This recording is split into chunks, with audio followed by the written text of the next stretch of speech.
thoughts on regional property investing? My thoughts on regional property investing, so as an example, investing in regional areas like Wagga Wagga, Tamworth, etc., is I personally don't do it. I personally wouldn't do it. I would, depending on certain factors, but my thoughts on it, it depends on your situation, of course, but if you're someone getting started, if you're buying your first, second, third, or fourth property and you're still between 1 and 4, I would always try to go to a metro location first.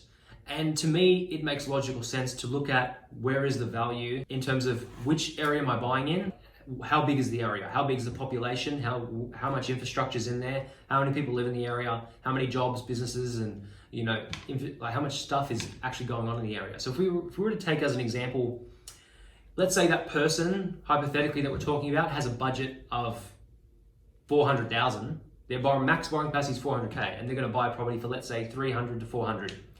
I would personally look at what capital city can I get in for that amount, or what biggest area, biggest population that I can invest that 400K in.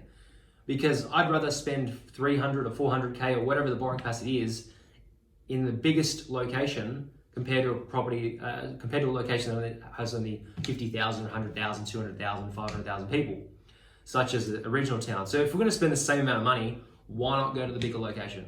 Why not go to the place that has the most people living there, the more infrastructure, businesses, etc., the more jobs than a place that has far less. So if we're talking about 300, 200, 400K, you can still buy properties in capital cities, such as Brisbane, such as Adelaide, and both those places have millions and millions of people. So Brisbane's got, between Southeast Queensland, Brisbane, Gold Coast, etc., that whole metro area within 50Ks, you got like 3 million people there.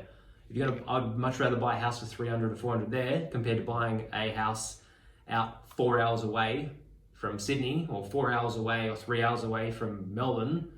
That's the same price. And also the rental yield's a whole other story as well. So the rental yields right now in Brisbane or Adelaide, even in the metro market, is still probably going to outperform the regional or be just on par with it. So for the same money, go to the bigger location. That's the way I do it.